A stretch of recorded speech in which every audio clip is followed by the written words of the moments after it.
오늘 말씀의 제목은요, 성령이 오셨네입니다. 성령이 오셨네입니다.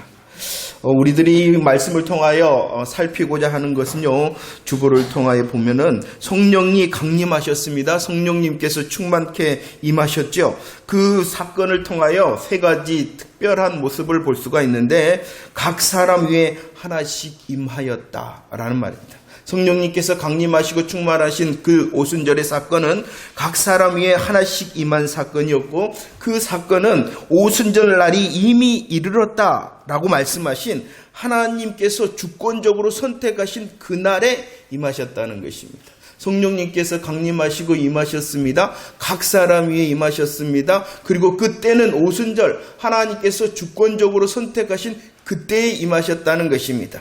그리고 나서 그 역사가 무엇이었냐 그러면 다른 언어들로 말하기 시작하였다라는 것입니다.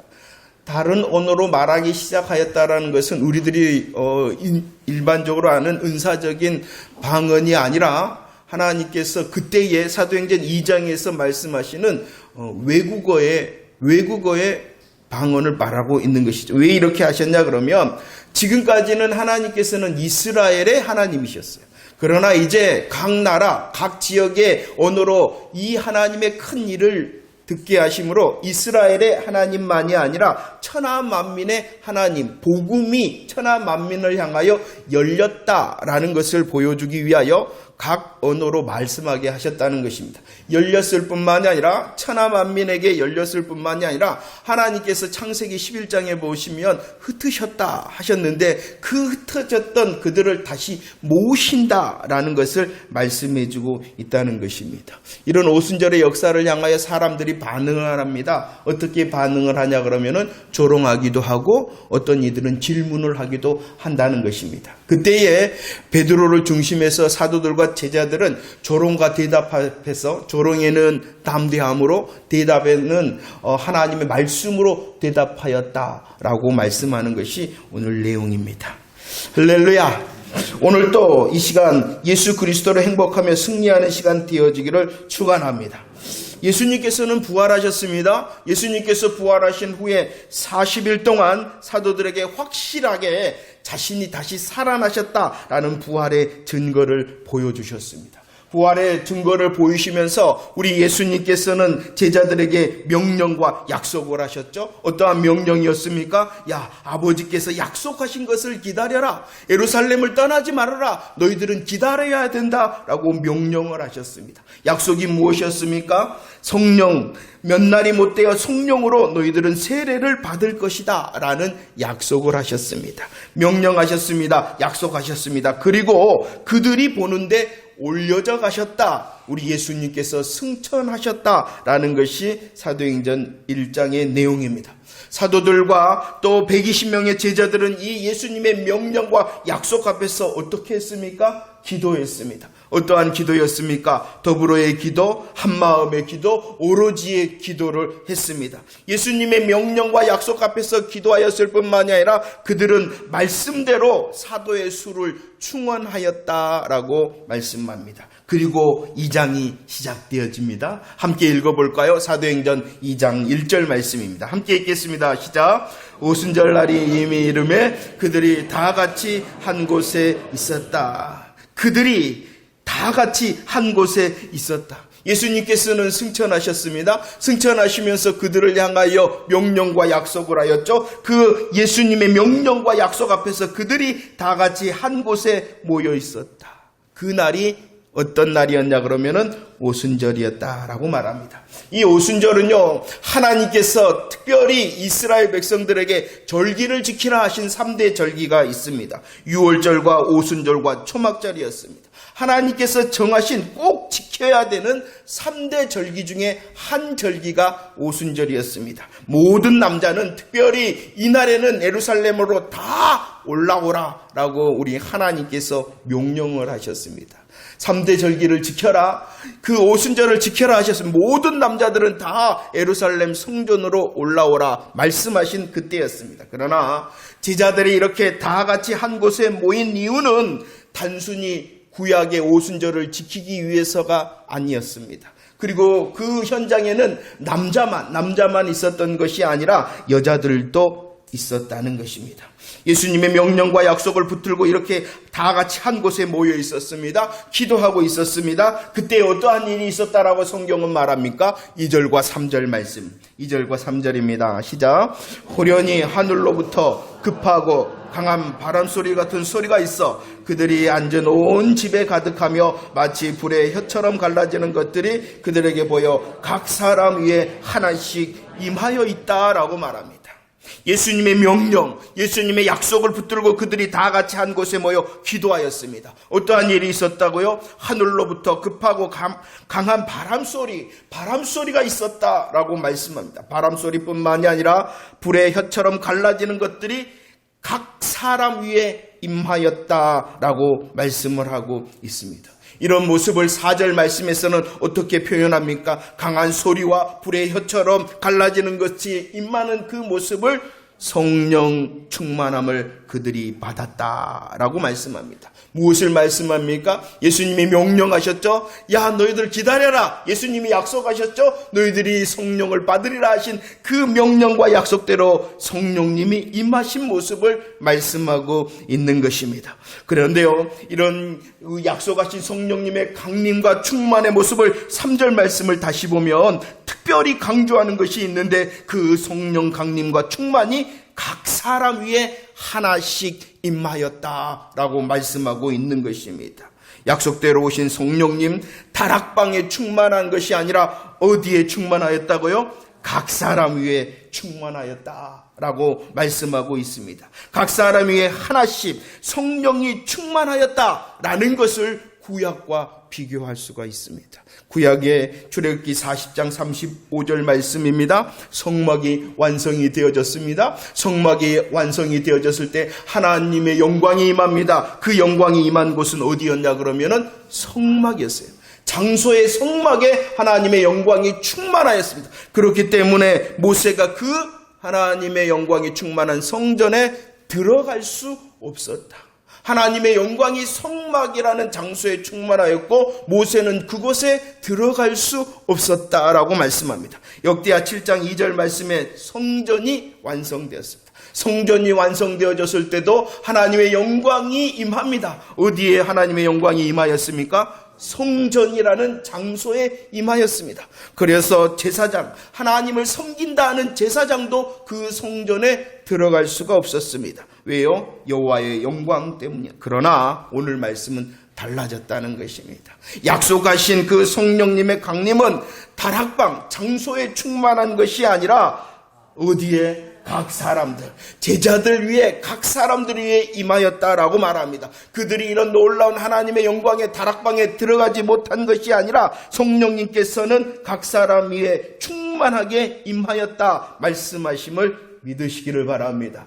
그러면 이것이 어떻게 해서 가능하게 됐을까요? 구약 성경에는요, 장소, 성전과 성막에 임하여서 들어가지를 못하였어요. 그런데 성령님께서 강림하시고 충만케 하신 신약의 사건은 각 사람 위에 임하였다. 왜? 어떻게 해서 이것이 가능하여졌을까요? 마태복음 27장 51절입니다. 예수님께서 십자가 위에서 다 이루었다라고 말씀하셨죠. 다 이루었다라는 것은 다 해결했다, 내가 다 지불했다라는 말씀입니다. 죄와 사망의 문제를 해결하시고 저와 여러분들을 대속하시고 구원하셨다는 것이죠. 다 이루셨다, 해결하셨다, 지불하셨다. 그때에 어떠한 일이 있었다고요?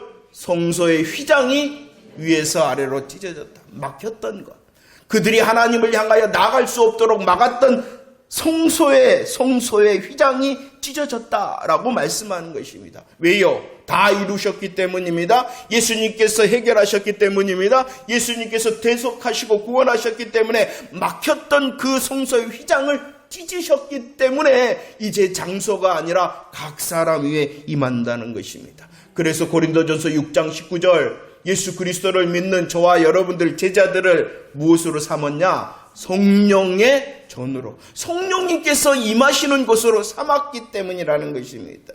예수님께서 죄와 사망의 문제를 해결하셨습니다. 다 이루셨습니다. 다 지불하셨습니다. 우리를 대속하시고 구원하셨습니다. 우리로 이제 성령님께서 임하시는 곳이다. 우리 한 사람 한 사람을 성령님께서 임하시는 곳을 만드셨잖아요. 그래서 오늘 말씀 가운데에 제자들 위에 임할 수 있게 된 것입니다. 예수님께서는 약속하셨어요. 요한복음 14장 17절 말씀입니다. 예수님께서 잡히시던 날 밤에 이미 제자들에게 약속을 했어요. 누가 오신다? 진리의 영이 오신다. 성령님이 오신다. 그러면 어떻게 하시느냐? 너희와 함께 할 것이다. 너희와 함께. 성령님께서 오신 진리의 영이 오시면 너희와 함께 하신다. 아니, 너희와 함께 할 뿐만 아니라 어디에 계신다? 너희 속에 거하신다. 왜 이렇게 될 수 있다고요? 예수님께서 다 이루셨기 때문에. 저와 여러분들의 죄와 사망의 문제를 해결하시고 저와 여러분들을 위한 대속의 역사, 구원의 역사를 이루셨기 때문에 성령님께서는 다락방에 임한 것이 아니라 각 사람 위에 임하게 되어졌다. 말씀하심을 믿으시기를 바랍니다. 성령님께서 임하셨죠. 예수 그리스도의 십자가 부활의 복음으로 제자들을 성령의 전을 삼아 각 사람 위에 충만하게 임하였습니다. 그리고 이 성령님의 강림과 충만은요, 제자들이 다 같이 한 곳에 모여 열심히 더불어 기도하고 열심히 한 마음으로 기도하고 열심히 오로지 기도했기 때문에 임한 것이 아니라 오순절날이 이미 이르렀기 때문에 임하였다. 한번 말씀 볼까요? 2장 1절 말씀 다시 한번 확인합시다. 사도행전 2장 1절 말씀 시작. 오순절날이 이미 임해 그들이 다 같이 한 곳에 있었다라고 말합니다. 성령님께서 임하시되 각 사람 위에 임하셨습니다. 그런데 이 성령님의 강림, 임하심과 충만은 그들이 열심히 기도했기 때문에 임한 것이 아니라 뭐 했기 때문에? 오순절날이 이미 이르렀기 때문에 임한 것입니다. 이해가 되셨으면 좋겠습니다. 오순절날이 이미 이르렀다. 오순절날이 이미 이르렀다라는 것은 하나님께서 주권적으로 정하신 그날에 임하였다는 거예요. 하나님께서 정하신 그날에 임한 거지 제자들이 열심히 기도했기 때문에 임한 것은 아니다. 먼저는 주님의 주권적인 정하심의 그날이 되어졌기 때문이라는 것입니다. 기억이 나십니까? 하나님께서 보내주시겠다라고 두 가지 약속을 구약에서 하셨습니다. 보내주시겠다. 첫 번째, 누구를 보내주시겠다? 그리스도를 보내주시겠다 약속하셨죠. 두 번째, 누구를 보내주시겠다 약속? 성령님을 보내주시겠다 약속을 했습니다. 그런데 그 보내주심의 약속인 그리스도의 오심을 갈라디아서 4장 4절에서는 어떻게 말씀하시고 있냐? 언제 그리스도가 오셨냐? 약속하신, 보내주시겠다 약속하신 그리스도께서 언제 오셨다? 때가 찼기 때문에 왔다는 거예요. 때가 찼기 때문에 그리스도가 오셨다. 하나님께서 정하신 그 날에 그리스도가 오셨다는 것입니다. 때가 찼다는 것은 우리 하나님께서 주권적으로 정하신 그때가 되어서, 그 날이 되어서 그리스도가 오셨다라고 말씀하고 있는 것입니다. 이처럼 그리스도의 오심도 하나님의 주권적으로 선택하신 그날, 그때에 오신 것처럼 성령님께서도 아무 때나 오시는 것이 아니라 하나님께서 주권적으로 정하신 그날이 무슨 날이라는 거예요? 오순절이라는 거예요. 오순절이 이미 이르렀다. 하나님께서 정하신 주권적으로 선택하는 그날이 되었다. 그래서 성령님께서 임하였다라고 말씀하고 있는 것입니다. 이 오순절에 대해서 잠시 살펴보기를 원하는데요. 이 오순절의 시작을 구약에서는 이렇게 말합니다. 오순절의 시작이 있어요. 오순절이라는 것은 50일을 말합니다. 그 50일의 시작을 레위기 23장 10절과 11절 말씀에서는 이렇게 말합니다. 오순절을 언제부터 세기를 시작하느냐? 우리 하나님께서 명령하셨죠. 무엇을 가져오라 말씀하십니까? 첫 이삭 한 단을 가져오라 라고 말했습니다. 곡물의 첫 이삭 한 단을 가져오라 라고 말씀합니다. 그런데 그 가져온 것은 흔들어라 라고 말합니다. 언제 흔들느냐? 안식일 이튿날에 흔들어라 라고 말합니다. 안식일 이튿날 첫 이삭을 한 단을 가져와서 흔든다라는 것은 요제, 흔든다라는 것은 요제를 드리라라고 말씀하십니다. 이 날이 오순절의 시작의 날입니다. 이 오순절 시작의 날은 고린도전서 15장 20절에 이렇게 말씀하시고 있죠. 우리의 첫 열매 되신 예수 그리스도의 부활을 말씀하고 있는 것입니다.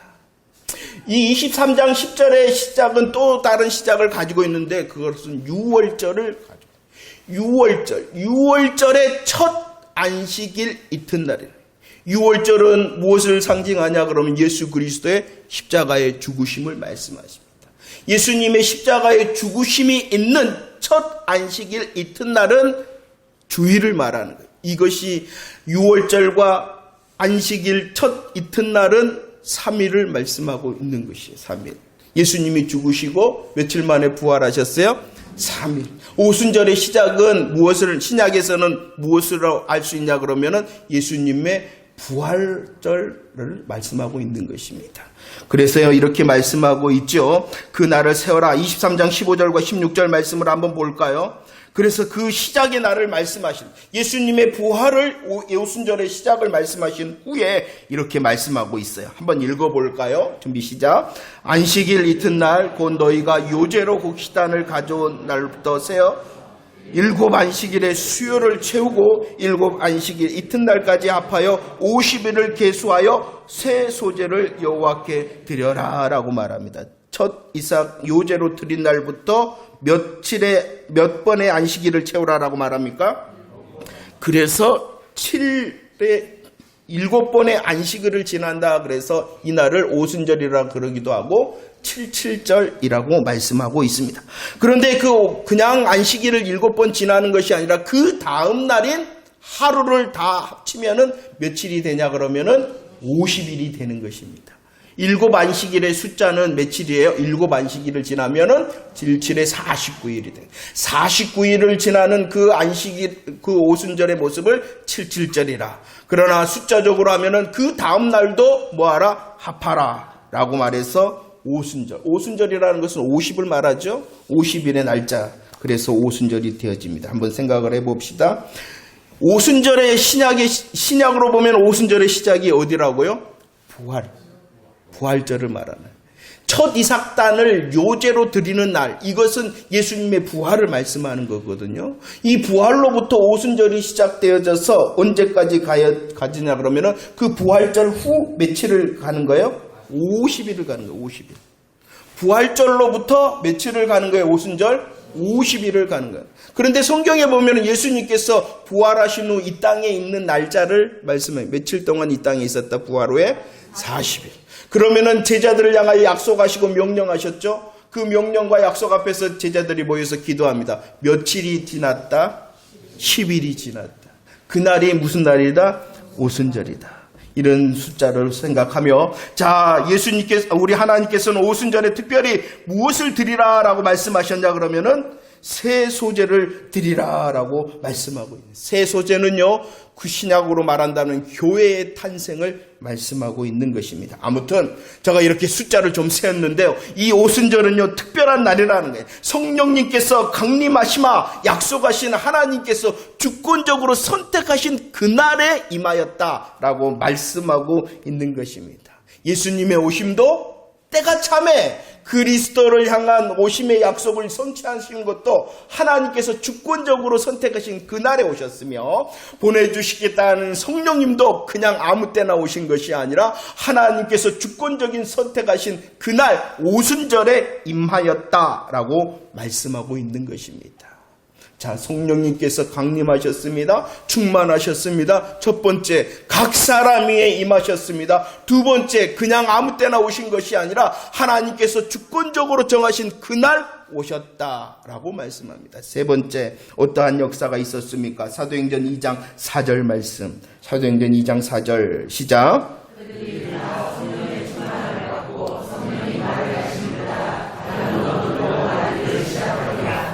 주권적으로 정하신 그때에 오셨습니다. 각 사람 위에 충만케 하셨습니다. 그러자 제자들이 어떠한 일을 경험합니까? 성령이 말하게 하심을 따라 다른 언어들로 말하기를 시작하였다. 성령님 강림하시고 충만하시자 다른 언어들로 말하기를 시작하셨다.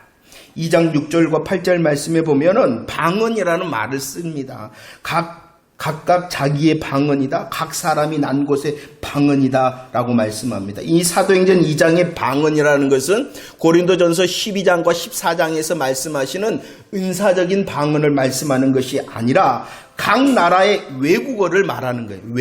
외국어를 말하게 되어졌다라고 말씀하는 것입니다. 사도행전 2장 9절로 11절 말씀에 보면은 여러 나라와 지역이 나옵니다. 나라와 지역이 나오는데 그것이 약 15개입니다. 15개의 지역과 나라의 외국어로 말하게 되어졌다라는 것입니다. 우리들이 알고 있는 그런 영적 언어인 은사적인 방언을 말씀하는 것이 아니라 외국어를 말하게 되었다는 것이죠. 2장 11절 말씀도 한번 볼까요? 2장 11절 시작.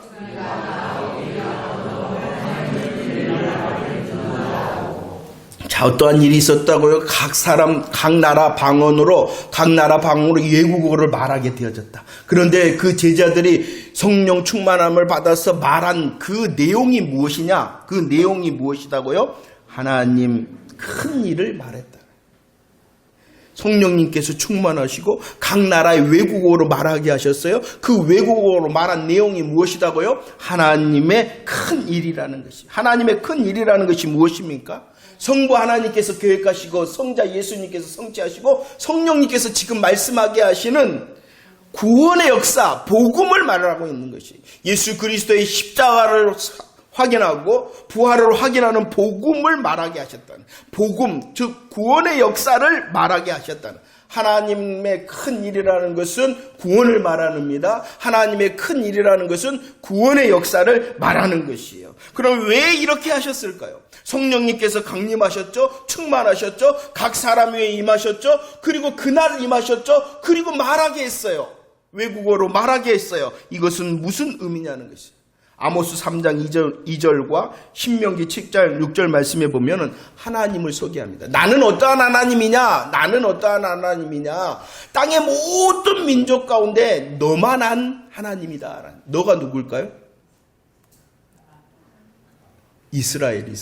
이스라엘만 알았다. 땅의 모든 만민 족속들이 많잖아. 그런데 나는 너만 알았어. 너가 누구라고요? 이스라엘. 나는 누구예요? 하나님께서 지금까지 하나님은 모든 민족 가운데 족속 가운데 누구만 알았다고요? 그리고 신명기 말씀에 보면 뭐라 그럽니까? 지상에 많은 만민이 있다. 그런데 나는 너만 택했다라고 말합니다. 이스라엘만의 하나님이었다는 거예요. 지금까지는 이스라엘만의 하나님이었다는 것이에요. 그러나 이제부터는 창세기 22장 18절에 약속하셨죠. 어떠한 하나님을 약속하셨느냐? 내 씨로 말미암아 천하만민이 복음을, 천하만민의 하나님이 될 거야 라고 약속하셨거든요. 그 약속의 성취를 지금 하고 있는 것입니다. 지금 성령님께서 강림하셨으니 이제까지는 이스라엘만의 하나님이었다면 이제부터는 모든 민족의 하나님, 그리고 모든 민족을 향하여 하나님의 큰 일인 복음을 이루는 하나님이다라는 것을 선포해 하신 것입니다. 이전에는 예수님께서요, 제자들을 전도 파송을 했어요. 그러면서 말씀하셨어요. 야, 너희들은 이스라엘에게만 가라. 이스라엘의 잃어버린 양에게만 가라. 이렇게 말씀하셨어요. 그러나 성령님께서 임하신 이제부터는 사도행전 1장 8절에서 어디로 가라 그랬어요? 예루살렘도 갈 뿐만이 아니라 온 유대도 갈 뿐만이 아니라 사마리아와 땅끝까지 가라라고 말씀하셨잖아요. 그 복음의 시작이 되었다라는 것을 보여주는 것이 성령님의 강림이라는 것입니다. 성령님께서 강림하셨습니다. 충만하셨습니다. 각 나라와 지역의 언어로 말씀하십니다. 하나님의 큰일, 복음과 구원의 역사를 말씀하십니다. 그리고 이것은요, 창세기 11장의 내용을 우리로 초대합니다.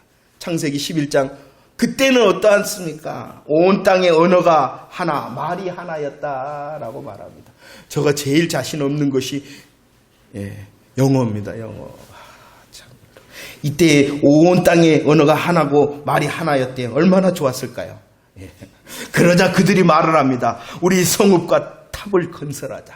그 탑을 어디로 닿게 하자? 하늘로 닿게 하자. 야, 하늘로 닿게 할 뿐만 아니라 우리의 이름을 내자. 그리고 흩어짐을 면하자 라고 하나님을 대적하였다는 것이. 언제 대적하였어요? 언어가 하나, 말이 하나였을 때. 그러자 하나님께서 7절, 8절 말씀에 어떻게 해버리셨습니까? 혼잡케 하고 흩으셨다. 그들의 반역으로 인하여 하나님께서 혼잡케 하고 흩으셨다는 것이에요. 그러나 이제 언어의 혼잡과 온 지면에 흩으셨던 하나님께서 모으신다는 것이죠. 모든 민족을 하나로 모으신다. 그 모음의 시작이 되었다라는 것이 각 언어로 말하게 하셨다라는 것입니다. 한번 보세요. 다시 한번. 성령님 강림하셨죠. 충만하셨죠. 각 나라와 언어로 말씀하게 하셨죠. 하나님의 큰 일을 듣게 하셨습니다. 야, 이제 이방인을 넘어 이스라엘 사람들, 이스라엘 유대인을 넘어서 모든 민족의 하나님이 되었다. 이제 하나님께서는 흩으셨으나 복음 안에서 복음의 은혜로 너희들을 모으고 하나 되게 하실 것이다 라고 약속하신 것입니다. 그래서 레위기 23장 16절과 17절 말씀에 말씀합니다. 무엇을 드리라? 새 소재를 드리라. 몇 개를 드리라? 떡 2개를 드리라. 새 소재를 드리는, 오순절에 드리는 새 소재는요, 떡 몇 덩어리라고요? 2덩어리. 이것을 에베소서 2장 18절에서는 이렇게 말씀하십니다. 떡 2덩어리는 유대인과 이방인이다. 유대인들과 이방인이다. 그러나 이제 오순절 성령님의 강림을 통해서는 하나 되어서 함께 성령 안에서 아버지께 나아감을 얻는다. 하나 되어진다. 하나 되어진다. 자, 말씀을 정리해 봅시다. 약속하신 성령님께서 임하셨죠. 어떻게 임하셨냐 그러면은 각 사람 위에 충만하게 임하셨죠. 왜 이것이 가능하게 되었다고요? 예수님께서 구원의 역사를 성취하시고 이루셨기 때문입니다. 그리고 이 성령님께서 임하신 때는요, 하나님께서 주권적으로 정하신 그때에 오순절에 성령님께서 임하셨다라고 말합니다. 임하였을 때에 제자들이 외국어를 통하여 하나님의 큰 일을 말합니다. 하나님의 복음과 구원의 역사를 말합니다. 이제 이스라엘을 넘어 이방인들에게도 복음의 문이 열렸으며 이제 그 복음 안에서 유대인이나 이방인이 하나 되어 하나님께 나아가게 되어졌다라는 것을 선포하는 것이 오순절 성령 강림의 사건입니다. 그런데 이 놀라운 성령님의 현장을 보고 사람들이 반응을 합니다. 어떻게 반응을 합니까? 사도행전 2장 13절, 8절, 12절 말씀에 보면 오순절 성령 강림의 현장을 보고 어떤 사람은 술에 취하였다라고 조롱하는 사람이 있습니다. 이 놀라운 하나님의 역사, 하나님의 큰 일을 듣고 보면서도 사람들이 조롱을 했다. 조롱하는 사람들뿐만 아니라 또 어떠한 사람이 있었다고요? 야, 어찌된 일이냐? 이 어찌된 일이냐라고 질문하는 사람들도 있었다. 조롱하는 사람, 질문하는 사람들 앞에서 이제 다시 제자들, 사도들이 반응을 합니다. 어떻게 반응을 합니까? 14절과 16절 말씀 한번 읽어볼까요? 14절과 16절 시작. 베드로가 11 사도와 함께 서서 소리를 높여 이르되 유대인들과 예루살렘에 사는 모든 사람들아, 이 일이 너에게 내 말에 귀를 기울이라. 이는 그 선지자 요엘을 통하여 말씀하신 것이니 일러스되 하나님이 말씀하시기를. 사람들이 조롱을 합니다. 그러자 그 조롱 앞에서 베드로와 11 사도는 어떻게 했느냐? 담대함으로 함께 소리를 높였다라고 말씀합니다. 성령님이 임하고 성령님의 역사 가운데 있을 때에 제자들과 사도들은 조롱하는 이들을 향하여 담대할 수 있었다는 것입니다. 그리고 조롱할 사람들뿐만 아니라 질문하는 사람들도 있었죠. 질문하는 사람들에게는 어떻게 말씀했냐 그러면은 내가 알게 하겠다라고 말합니다. 알게 하는데, 제자들이 알게 하는데 자신의 경험으로 알게 하는 것이 아니라 무엇을 붙들고 알게 하셨습니까? 성경을 통하여 알게 하였다. 성경을 통하여. 조롱에는 담대하였고요, 질문에는 하나님의 말씀으로 대답하였다라고 말씀하는 것입니다. 사도행전 2장의 이 오순절의 사건은요, 한 번뿐인 것입니다. 우리들이 열심히 기도한다 해서 이루어지는 것이 절대로 아닙니다. 오순절 성령 강림의 사건은 단 한 번뿐인 것입니다. 왜냐 그러면은 우리 예수님의 십자가 사건도 단 한 번뿐인 것처럼. 그러나 오순절 성령 강림 사건 이후에는 예수 그리스도를 주로 고백하는 모든 사람을 성령의 전으로 삼으셔서 성령님께서 임하시며 충만케 하심을 믿으시기를 바랍니다. 예수님을 나의 주, 나의 임금으로 고백하는 모든 사람에게 성령님께서 임하시며 충만케 하심을 믿으시기를 바랍니다. 그렇기 때문에 저와 여러분들도, 예수님을 주와 임금으로 고백하는 저와 여러분들도 성령님께서 성령의 전을 삼아 임하셨으며 이 시간도 충만케 하신다는 사실을 믿으시기를 바랍니다. 그렇다면 성령님의 임하심과 충만함을 받는 저와 여러분들의 열매가 있다는 것입니다. 그 열매가 무엇이냐 그러면 하나님의 큰 일을 말한다는 것입니다. 성령님께서 임하시고 성령님께서 충만케 하시면 어떠한 열매를 맺는다고요? 하나님의 큰 일을 말하게 된다는 것입니다. 그러면 질문을 저 앞에서부터 시작해야 되겠죠. 예수 그리스도를 믿는 자 맞습니까? 복음을 믿는 자 맞습니까? 그렇다면 그 믿음을 통하여 성령님께서 나를 성령의 전으로 삼아 임하셨으며 충만케 하신다는 사실을 믿습니까? 그렇다면 내 삶 가운데 열매가 있음을 돌아다 봐야 되겠죠. 하나님의 큰 일을 말할 수 있는 담대함이 있습니까? 조롱하는 사람들 앞에서도 담대함이 있습니까? 질문하는 사람들 앞에 하나님의 큰 일은 이것이야 라고 대답할 수 있는 믿음의 준비가 잘 되어져 있습니까? 베드로전서 3장 15절 말씀 읽어봅시다. 3장 15절 준비 시작. 너희 마음에 그리스도를 주로 삼아 거룩하게 하고 너희 속에 있는 소망에 관한 이유를 묻는 자에게 우리를 향하여 성령님께서 임하셨으며 충만케 하신 삶을 살아간다면 열매가 있다는 것입니다. 조롱하는 사람들 앞에서는 담대할 뿐만 아니라 질문하는 사람들 앞에서는 대답을 하되 그 대답을 어떻게 해라? 항상 준비하라 라고 말씀하심을 믿으시기를 바랍니다. 우리가 예수 그리스도를 믿는다면 성령님께서 임한 자요, 그 성령님의 임한 자라는 열매를 점검해야 된다는 것입니다. 그 열매를 점검하는 가운데 저희들은 대답하며, 담대할 뿐만 아니라 대답하며 전해야 됩니다. 구체적으로 어떻게 전해야 되느냐? 사도행전 2장 21절 주의 이름을 부르는 자 구원을 받는다. 주의 이름을 부르는 자 구원을 받는다. 2장 21절 말씀입니다. 말씀 정리합니다. 성령님께서 임하셨어요. 각 사람 위에 임하셨어요. 주의 정하신 그때의 약속을 성취하심으로 임하셨어요. 복음을 선포하여서 이스라엘의 하나님이 아니라 모든 이들의 하나님이 되셔서 하나 되게 하심으로 모으신다라고 하나님께서 성령님의 강림을 우리에게 보여주십니다. 이제 그 복음의 구간을 저와 여러분들이 사는 거예요. 그 오순절, 사도행전 2장 오순절의 역사로 사는 사람들은 아니에요. 하지만 그 역사로 시작되어진 예수 그리스도의 복음의 성령님의 임함과 충만으로 사는 자가 되어졌습니다. 우리의 열매는요, 먼저 복음을, 하나님의 큰 일을 확인하는 것입니다.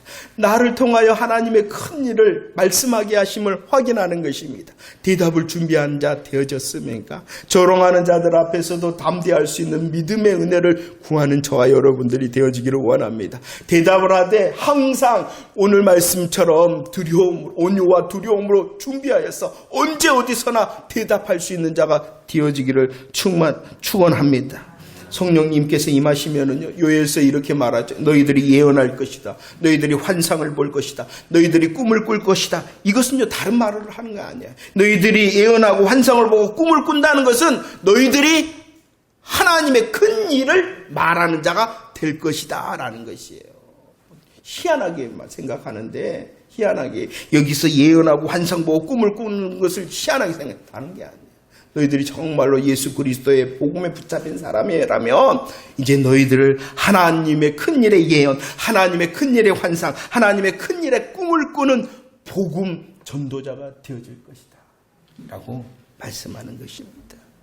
예수 그리스도를 믿는 자로 성령님의 강림과 충만이 우리에게 임하셨음을 믿으시기를 바랍니다. 우리를 향하여 이루신 그 놀라운 복음의 큰 일을 내게만 머물러 있는 것이 아니라 나의 입술과 나의 삶의 걸음을 통하여 이제 흘러보내는 하나님의 큰 일에 복음의 통로가 되어지는 저와 여러분들이 되어지기를 축원합니다. 기도하겠습니다.